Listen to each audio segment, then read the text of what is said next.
El Banjip, de Rosa Campbell Pratt, traducido al español por Sebastián Beringhelli para El Espejo Gótico.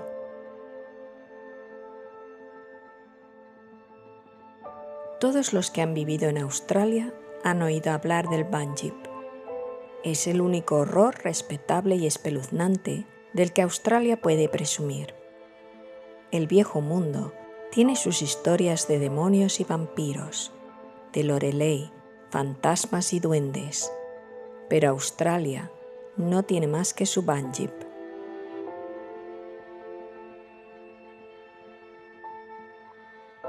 Nunca hubo faunos en los bosques de eucaliptos, ni náyades en los arroyos.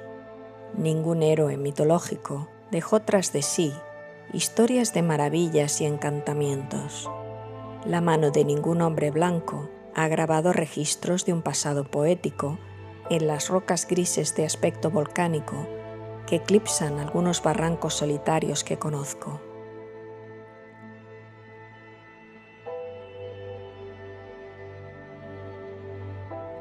No hay sepulcros excavados en la muralla montañosa que rodea cierto lago seco, probablemente el cráter de un volcán extinto, familiar a mi infancia, y que en verdad sugiere posibilidades de una ciudad olvidada de Kor. La naturaleza y la civilización han sido muy mezquinas aquí en todo lo que concierne al romance. Ningún viajero australiano vio jamás el Banjip con sus propios ojos, y aunque hay muchas historias de ganaderos y dibujos de negros que tienen que ver con este maravilloso monstruo, contienen la vaga incertidumbre que suele envolver a la leyenda. Alguna noche, tal vez cuando estés sentado junto a una fogata, preparando té y fumando tabaco, con las espectrales encías blancas elevándose como un ejército de fantasmas a tu alrededor y las cojeras de los caballos tintineando alegremente en la distancia, alguien te pide que cuentes algo sobre el Banjip.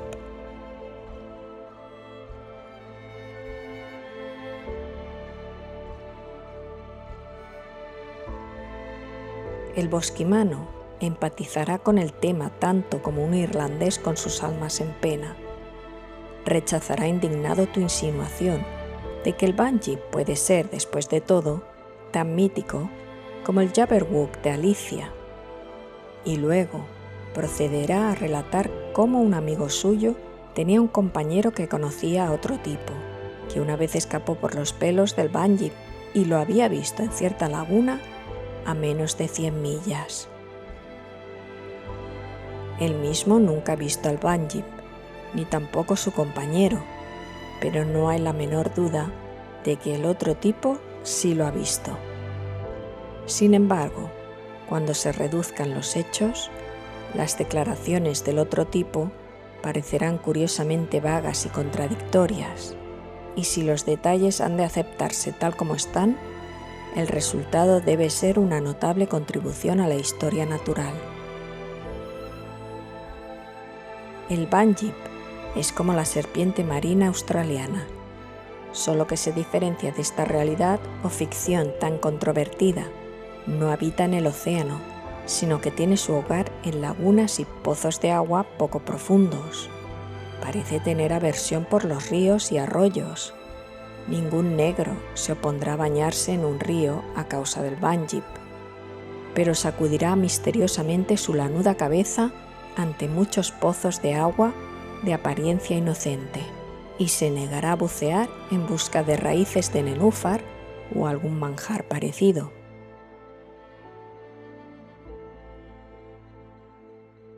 Devil y Banjip son sinónimos para el hombre negro, aunque el primero es un abstracto, representa una fuente de peligro mucho más indefinida y tiene un alcance de acción mucho más amplio que el de la mayoría de las deidades mitológicas.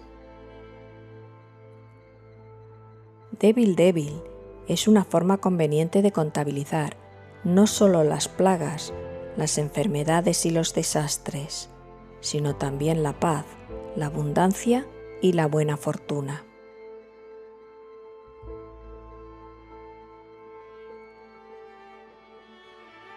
Según el código religioso de los aborígenes australianos, Ormuzd y Ahriman no trabajan en polos opuestos, sino que se combinan y concentran bajo un solo símbolo. La supremacía de Devil Devil es indiscutible y reparte promiscuamente beneficios y calamidades. Un curandero que profesa estar en confidencia con Devil Devil puede matar o curar según le plazca. Los nativos tienen la superstición, al igual que muchas naciones primitivas, de que si un enemigo se apodera de un mechón de pelo de alguien a quien se desea el mal y lo entierra bajo un árbol de goma, la persona despojada caerá enferma y morirá a medida que el cabello se pudre. En ese caso, la persona enferma debe rogar al Devil Devil para que desentierre el cabello y lo arroje al fuego, disolviendo el hechizo.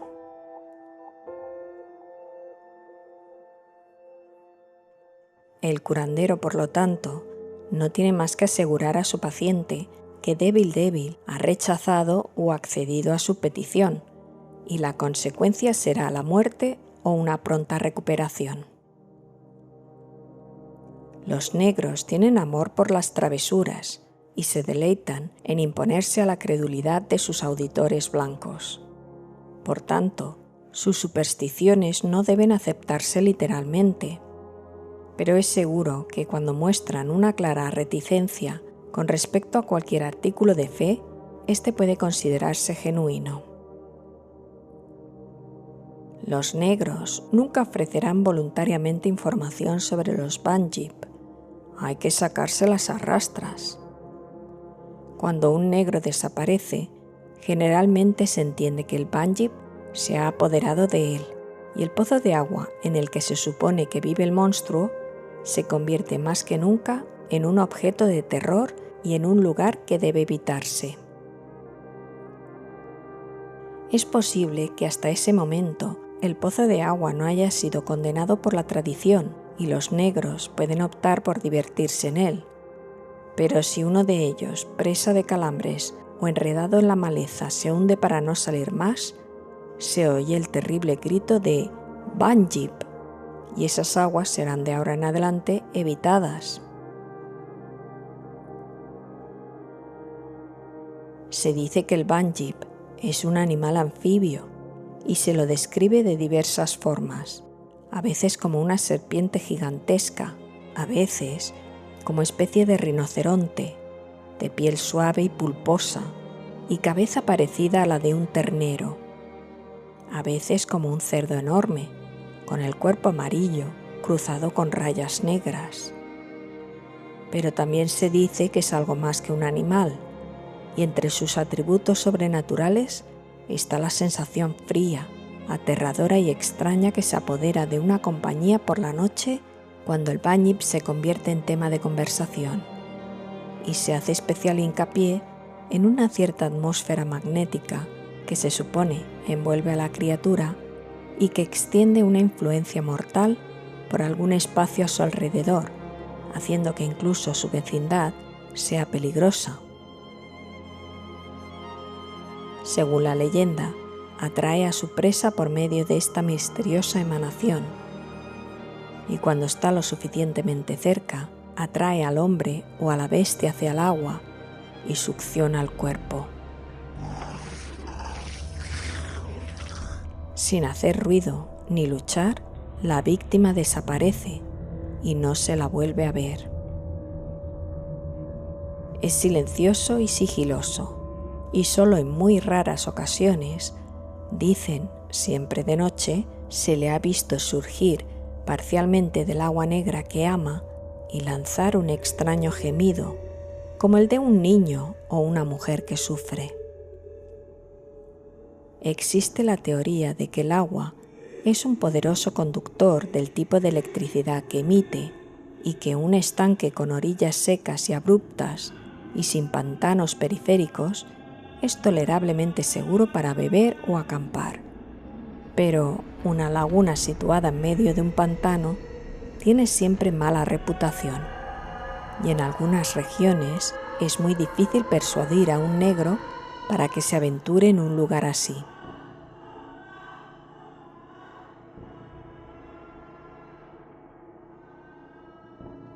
Uno de los lugares más famosos del Banjip, en torno al cual se acumulan todo tipo de historias, aunque nunca pude autentificar ninguna de ellas, es una laguna que todos conocíamos bien y que solía proporcionar a mis hermanos muchas especies de naturaleza salvaje, sobre todo aves para nuestra despensa. Esta laguna tiene 4 millas de largo.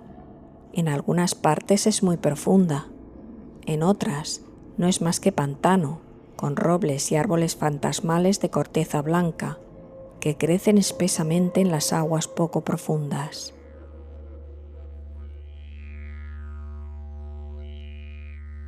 El pato salvaje es tan numeroso en algunos lugares que un disparo ennegrece el aire y es imposible oírse hablar. Tan ensordecedores son los chillidos de los pájaros que anidan en el pantano. Ninguno de nosotros tenía mucho miedo del Banjip, aunque confieso que sentí escalofríos de ansiedad y que me detuve y agité un palo detrás de mí para asegurarme de que todo estaba bien cuando me encontré al anochecer caminando a orillas de la laguna. Una curiosa fascinación, que seguramente no era la atracción magnética del Banjip, solía llevarme allí.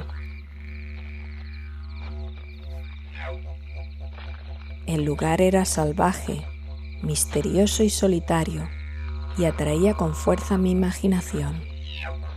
Nada me gustaba más que ir con mi hermano en las noches de luna, cuando él bajaba con el arma al hombro para cazar patos salvajes. La sensación espeluznante que nos invadía mientras caminábamos por el agua negra, llena de troncos oscuros y viscosos, y juncos, ramitas húmedas y gruesas plantas de los pantanos cediendo bajo nuestros pasos, era un terror bastante lujoso. Había ruidos extraños, el leve temblor de las hojas puntiagudas del roble de los pantanos, el aleteo de la corteza escamosa de las encinas, el extraño gorgoteo de una zarigüeya trepando a un árbol de goma, el batir de las alas de los patos cuando se elevaban repentinamente en la distancia, el canto melancólico de los zarapitos. Todo esto, rompiendo el silencio y la soledad de la noche, era indescriptiblemente misterioso y fascinante. Pero debo decir que durante estas expediciones nunca vimos rastro del Banjip. Una vez estábamos viajando por el campo, mi hermano Joe y yo, y habíamos acordado acampar una noche, ya que no había ninguna estación o posada donde pudiéramos alojarnos. El carro, cargado con provisiones y muebles para el nuevo hogar al que nos dirigíamos, había sido puesto en marcha unos días antes y habíamos acordado encontrarnos con los conductores en cierta pequeña laguna, conocida como el abrevadero de un ojo, y acampar allí bajo la lona del carro. Íbamos a caballo. Mi hermano conducía un par de animales de carga con nuestros botines y no podíamos llevar ningún elemento necesario para pasar la noche en el monte.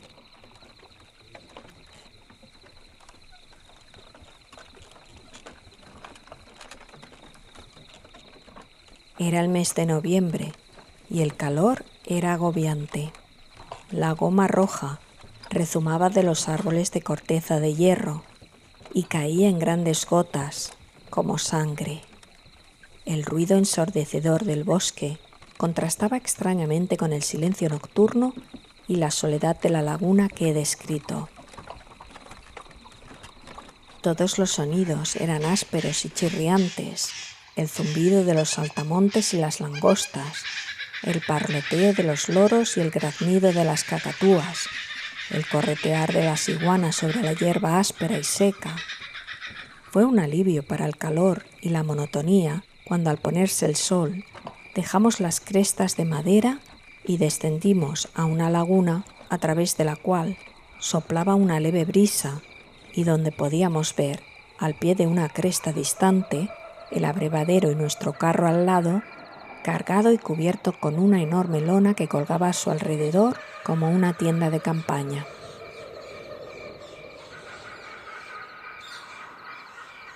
Los hombres estaban ocupados, haciendo fuego y dando de beber a los bueyes. Habían bajado las mantas, las raciones, el agua, y Mick, que había sido guardián de la cabaña de un grupo de esquiladores, estaba haciendo panes en un trozo de corteza recién cortada, listos para ser cocinados, cuando los troncos se quemaran hasta convertirse en cenizas y brasas. Algunos de los otros habían cortado ramas secas de la cresta y las habían esparcido en el suelo debajo del carro para que nos tumbáramos sobre ellas. Muy pronto estábamos cómodamente instalados y a medida que caía la noche y brillaban las estrellas, la escena se hacía cada vez más pintoresca. Habíamos encendido nuestro fuego a unos metros de la laguna, que, profunda y negra donde las orillas eran altas, se ensanchaba en el extremo inferior, formando un pantano de encinas, cuyos tallos blancos y larguiruchos destacaban sobre el fondo más oscuro de las crestas, densamente cubiertas de matorrales. Habíamos comido carne de vaca y panes calientes junto al carro, y había algo sorprendente en el aspecto de los hombres, con sus brillantes camisas de Crimea, sus ásperos pantalones de piel de topo y sus sombreros de ala ancha.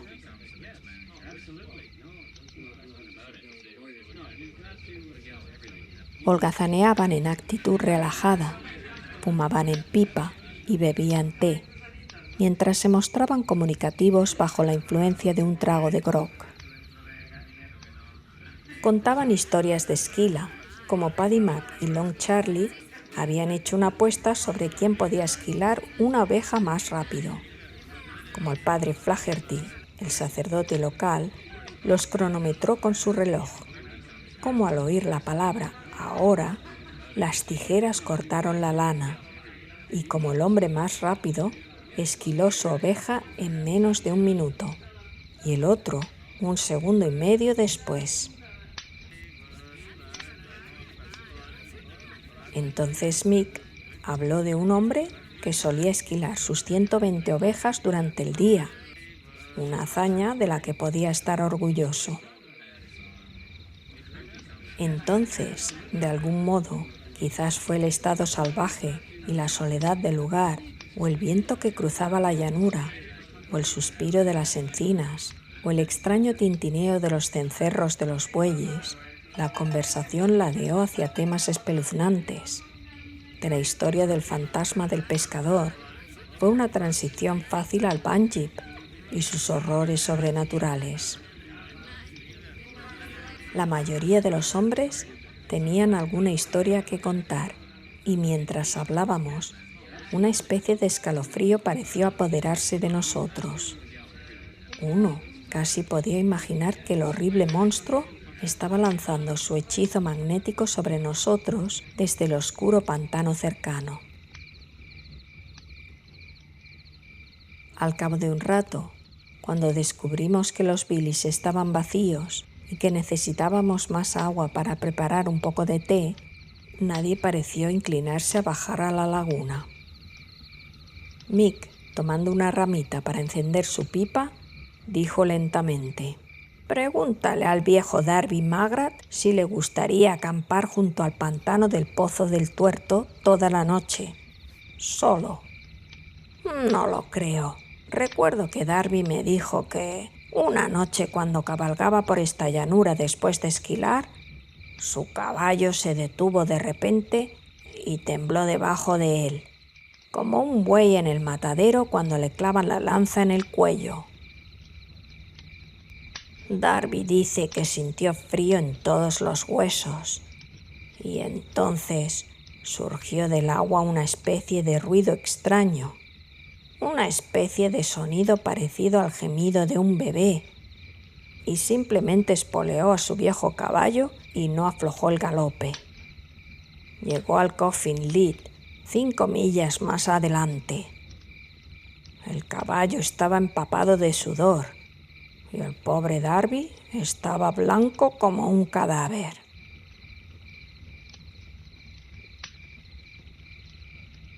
Bueno, yo tampoco sé mucho sobre el asunto.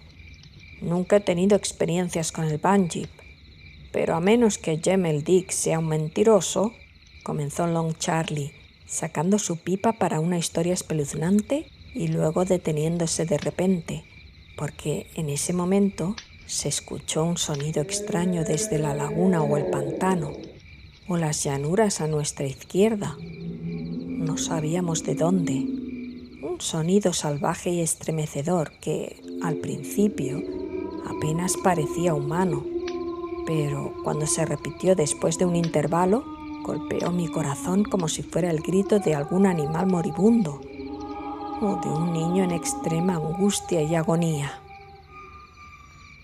Todos nos sobresaltamos y nos miramos ansiosamente, sin querer confesar nuestros temblores, cuando uno de los hombres exclamó: «¿Qué es eso?». «Wallaby se ha quedado atascado», dijo Long Charlie como un oráculo, y comenzó una vez más. «Bueno, como te decía, si Jem el Dick no es más...». Pero ese extraño y horrible grito procedente de la laguna, sí, debía proceder del extremo pantanoso de la laguna. Rompió de nuevo el silencio de la noche y detuvo a Long Charlie por segunda vez. Fue más prolongado, más seguro que antes. Comenzó en voz baja, una especie de gemido ronco y ahogado, y creció hasta convertirse en una nota más fuerte y estridente, que inmediatamente imaginamos como el aullido tenso y entrecortado de un niño que sufre dolor o terror. Todos nos incorporamos. «Por Júpiter, te diré lo que creo que es», dijo mi hermano Joe con entusiasmo. «Es el hijo de algún infeliz perdido en el monte. Vamos, muchachos, no sean cobardes».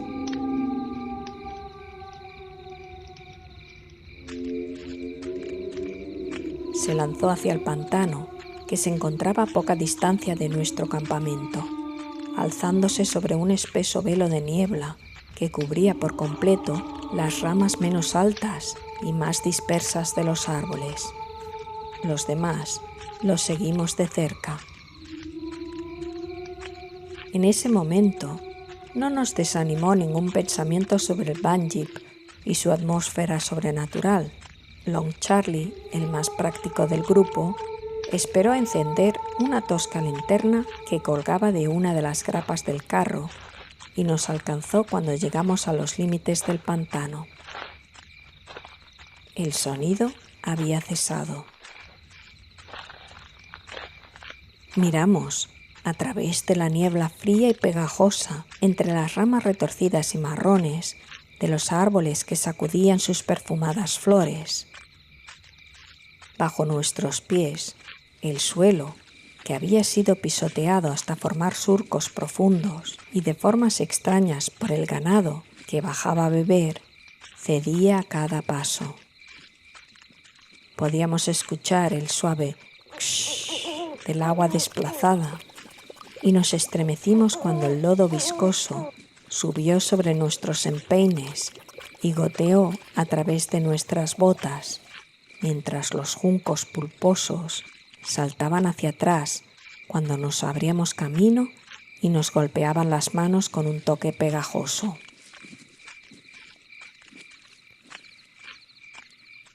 Era un lugar lúgubre y misterioso.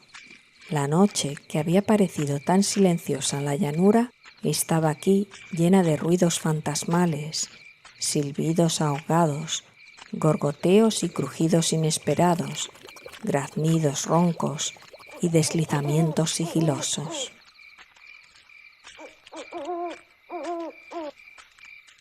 «Cuidado con las serpientes», dijo Long Charlie, agitando su linterna. «Y hagamos menos ruido, o cuando el pequeño grite no podremos oírlo. Poco después, el gemido volvió a sonar, más débil y más desesperado, según nos pareció. Nos instó a tener más energía. Aunque intentamos movernos en la dirección de la voz, fue imposible determinar de dónde venía. Tan engañoso, intermitente y parecido a un fuego fatuo era el sonido. Ahora parecía venir de nuestra derecha, ahora de nuestra izquierda, ahora de las mismas profundidades de la laguna y ahora de los matorrales de la cresta más allá. No sé cómo pudimos atravesar la parte más profunda del pantano, pero al fin lo hicimos y llegamos a los matorrales que se extendían hasta la orilla. Había un follaje denso y en algunos lugares impenetrable. Al pie de la cresta había grandes rocas y de los árboles colgaban enredaderas con grandes espinas que nos desgarraban las manos y la ropa. No sabíamos qué camino tomar, porque el grito había cesado y el silencio sepulcral de la maleza era como el de una tumba. Esperamos 1 o 2 minutos, pero no volvió a aparecer. Creo que después de todo fue el Banjip, dijo Mick estremeciéndose. Yo me dirigiré a la laguna. No voy a volver a cruzar este pantano. Todo es una tontería. Ni un niño ni un hombre adulto o una bestia podrían haberse forzado a bajar hasta aquí. Long Charlie iluminó con su linterna el muro verde y tropezando con piedras y troncos, caminamos lo mejor que pudimos, bordeando los matorrales y dirigiéndonos a la cabecera de la laguna. Nos deteníamos de vez en cuando, agudizando el oído, en busca de la voz que nos había conducido hasta allí, y en una ocasión sonó débil, pero tremendamente quejumbrosa.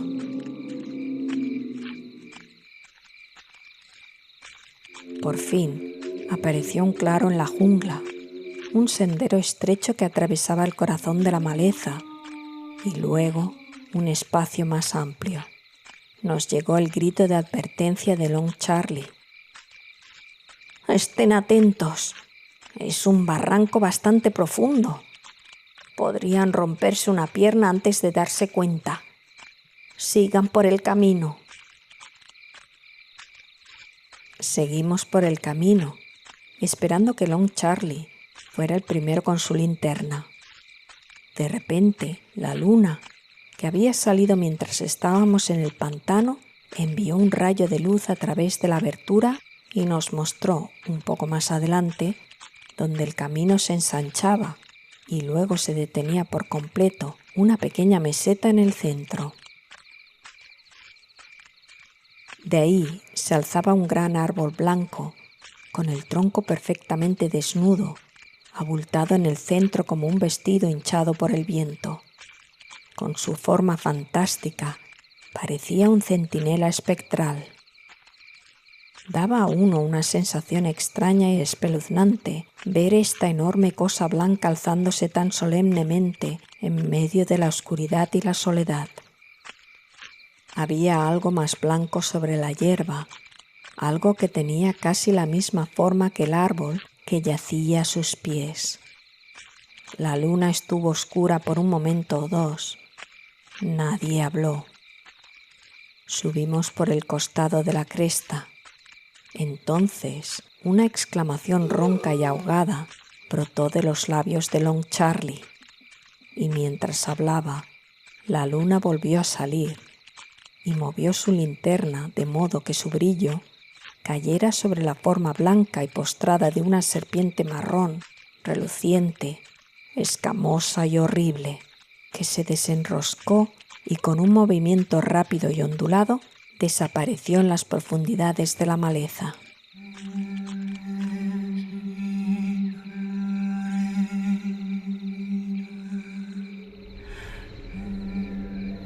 Nos parecía, dijimos después, que podíamos oír los latidos del corazón de cada uno. Los hombres estaban demasiado horrorizados para emitir un sonido. Por fin, Long Charlie habló con voz profunda y asombrada. ¡Por Dios! ¡Esto me supera! Y entonces Mick, acercándose un poco más, gritó con un sollozo en su musculosa garganta. «Es Nancy, la pequeña Nancy, la chica de Sam Duffy, del Coffin Lid. El otro día me sirvió una copa». Paddy Mac también sollozaba. Todos parecían conocer y amar a la niña. Le gustaba buscar raíces entre la maleza, flores y esas cosas. Pobrecita Nancy, siempre fue una niña vagabunda. No le tenía miedo a las serpientes, ni a los negros, ni a nada. Decía que le gustaba escuchar el canto del pájaro campanero y que parecía estar siempre llamándola. Le he oído decir eso. Pobre Nancy, siempre sonriendo. Y ahora el pájaro campanero ha llamado a su casa. Long Charlie se limitó a repetir: «Esto me supera». Nadie pudo explicarlo. La niña llevaba muerta algunas horas, dijeron. No podían creer que fuera esa serpiente la que la había mordido, y declararon que el grito que escuchamos debía de ser el Banjip, o el fantasma de la pequeña Nancy.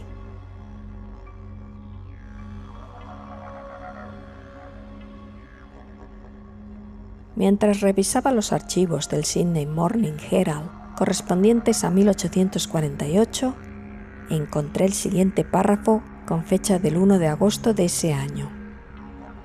Llevaba el título, otra vez, el Banjip. Un tal señor R. Williams, de Port Fairy, corresponsal del Portland Gazette, informa del descubrimiento de un Banjip real en Eumeralia. El señor W. dice: un ganadero empleado por el señor Baxter estaba pescando en Eumeralia, cuando de repente se sorprendió al ver lo que al principio imaginó que era un enorme tipo negro nadando en el río. Pero creo que debe de haber sido el Banjip. Fui con el ganadero al día siguiente y tuve la suerte de poder verlo bien. Era de color parduzco, con una cabeza en forma de canguro, una boca enorme, aparentemente provista de una formidable dentadura, un cuello largo, cubierto por una melena hirsuta que le llegaba hasta la mitad de la espalda. Sus cuartos traseros estaban bajo el agua, de modo que no pudimos verlo completamente. Pero si uno puede juzgar por lo que sí se vio, su peso debe de ser igual al de un buey muy grande. Al intentar ser examinado más de cerca, se alarmó y de inmediato desapareció. Y aunque desde entonces se ha mantenido una estricta vigilancia, nunca más se ha vuelto a ver. Pero se espera que los esfuerzos que ahora está haciendo el señor Baxter para atraparlo se vean coronados por el éxito.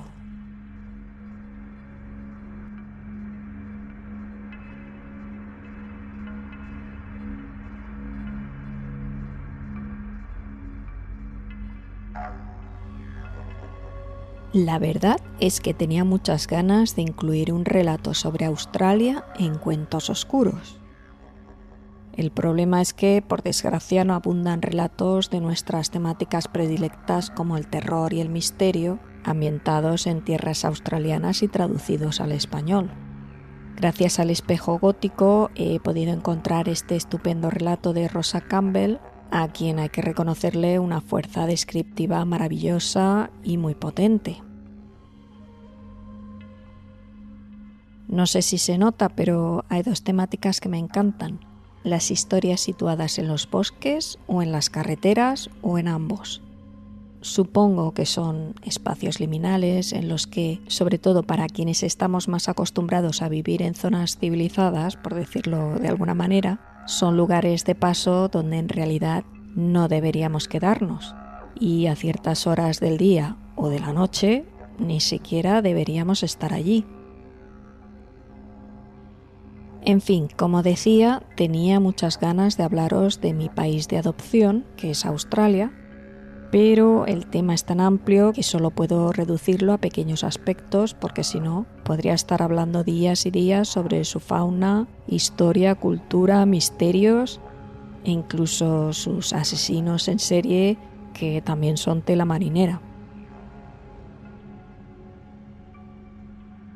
Pero como ya os he dicho, traducciones de relatos de misterio y terror al español prácticamente no hay.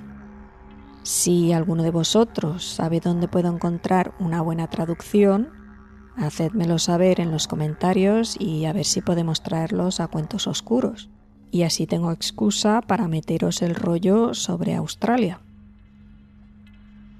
Al menos el Banjip de Rosa Campbell me da la oportunidad de centrarme un poco en su mitología y criptozoología, que varía mucho dependiendo de la zona geográfica y la cultura aborigen. Algunos se han mencionado en la historia. Así es que vamos a ver los más famosos. El Devil Devil es una figura mítica en la cultura aborigen australiana, especialmente en algunas tribus del norte, y se refiere a un espíritu maligno o entidad que se cree que es peligrosa y que trae mala suerte, enfermedades o incluso la muerte. Estas entidades suelen ser descritas como seres oscuros y malévolos.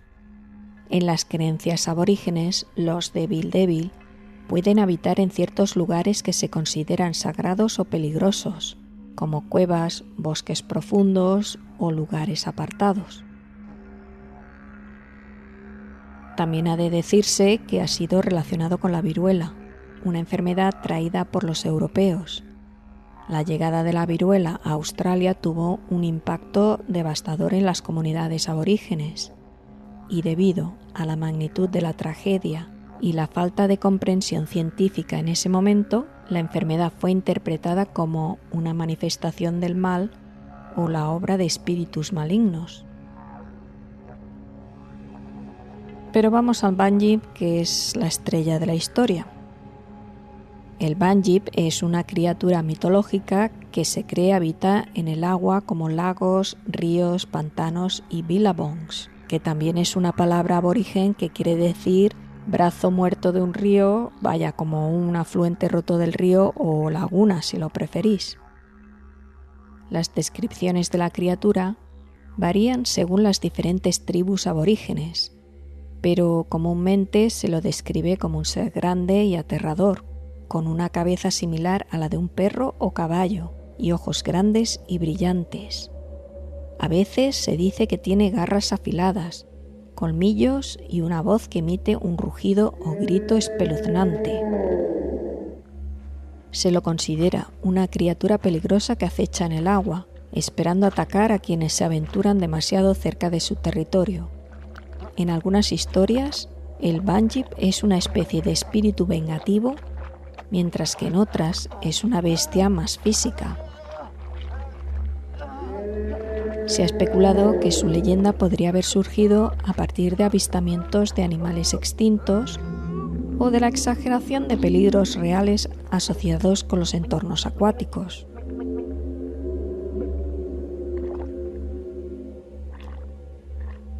Otra criatura mítica y criptozoológica es el Yowie, que a menudo se le compara con el Bigfoot o el Sasquatch de las leyendas norteamericanas.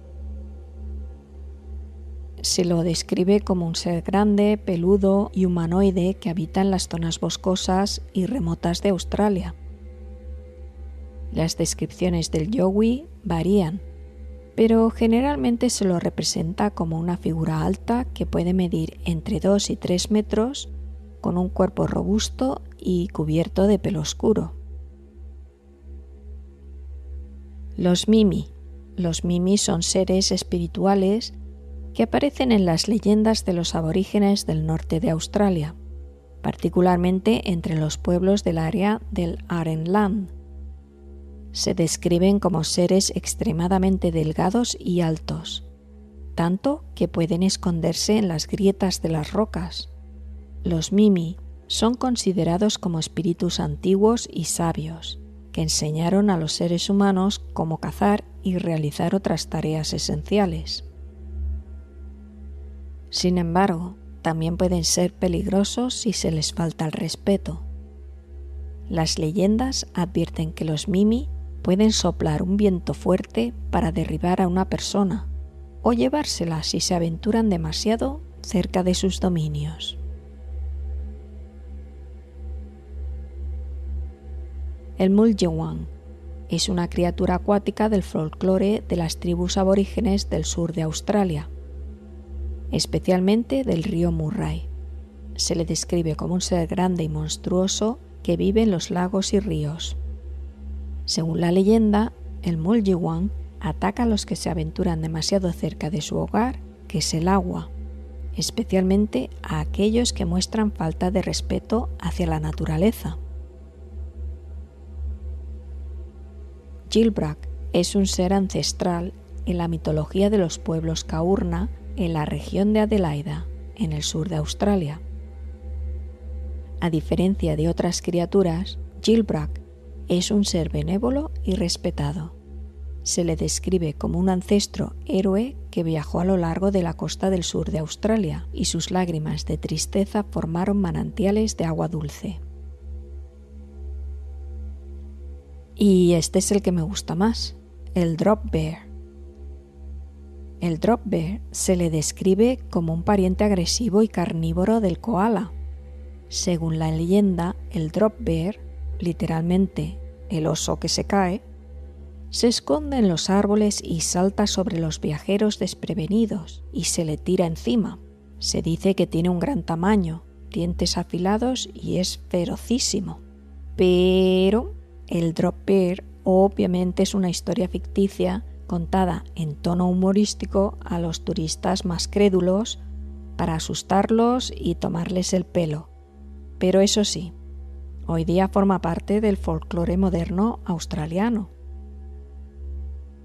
La historia se ha popularizado tanto que incluso hay precauciones, entre comillas, para evitar un ataque del Drop Bear, como untarse el cabello con Vegemite. El Vegemite es una pasta marrón de extracto de levadura que en cierto modo es un alimento icónico de Australia. O intentar hablar en acento australiano. Vaya, un pitorreo.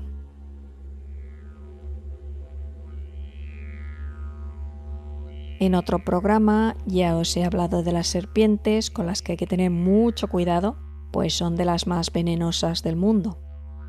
Aunque en la mitología aborigen son vistas de modo positivo. La serpiente ocupa un lugar central y sagrado, especialmente en el contexto del tiempo del sueño, que es el marco mitológico a través del cual los aborígenes explican la creación del mundo, la naturaleza y la humanidad. En este contexto, la serpiente es generalmente asociada con la creación, la renovación y la conexión con la tierra y los recursos vitales como el agua. La serpiente del arco iris es a la vez una figura benevolente y temible. Puede traer la vida y la prosperidad, pero también puede ser destructiva si se enfurece, causando inundaciones, tormentas o sequías. Esta dualidad refleja el respeto y el temor que las comunidades aborígenes sienten hacia la naturaleza y sus fuerzas.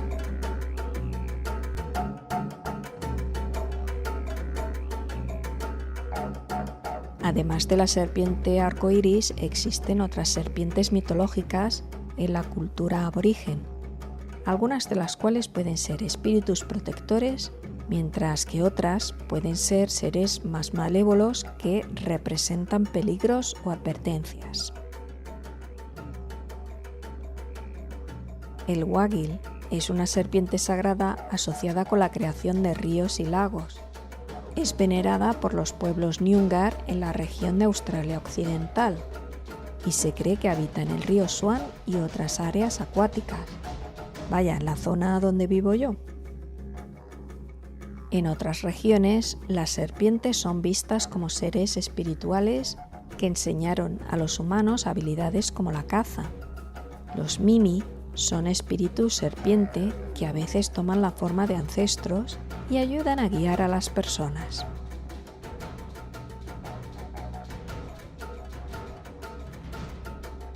Bueno, de momento lo dejamos aquí. Reitero mi agradecimiento al Espejo Gótico por la traducción, pero creo que las aves mencionadas en la historia corresponden más bien a aves de Sudamérica, como el ave campanero, que por cierto es el más ruidoso del mundo, y los zarapitos. Así es que lo he cambiado por el sonido de la cucaburra. La verdad es que es maravilloso entrar en un bosque en pleno ocaso y escuchar a las cucaburras graznar con su risa maníaca, o pasear por un pantano y oír a las ranas banjo que suenan como si varias voces humanas hablaran con megáfono. Obviamente no entiendes nada de lo que dicen. A ver, tendrías un problema si lo entendieras. Pero produce una sensación de valle inquietante de lo que parece humano, pero no lo es. En fin, podría hablar horas y horas sobre Australia, que por cierto no todo es bueno, todo hay que decirlo. En todas partes cuecen habas. Pero es mi obligación moral querer, aceptar y adaptarme a mi país de adopción. Eso sí, a veces me pregunto, como en esa psicofonía tan famosa que dice, ¿y yo qué hago aquí? Pues eso, ¿cómo he acabado yo aquí? Yo qué sé. Ay.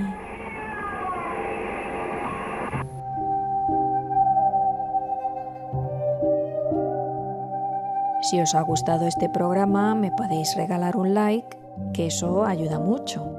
Comentad, últimamente estáis más animados en iVoox y la verdad se ha convertido en un foro muy interesante donde hay recomendaciones literarias de todo tipo. Lástima que en iVoox y YouTube también recogen solapas las respuestas y hay que desplegarlas para leerlas. Me parece poco eficiente para leer. Pero si os tomáis la molestia de mirar las respuestas, veréis que hay recomendaciones sobre obras y autores en plan tertulia literaria decimonónica, la mar de interesante, donde todos aprendemos. A ver si se anima la sección de comentarios en YouTube, que es donde me gano alguna que otra perrilla chica que diría mi abuela, y el algoritmo me aupa un poco. Suscríbete y dale a la campanita para que no se os escape ningún programa. Recomiéndame a alguien que esté tan chalao como vosotros.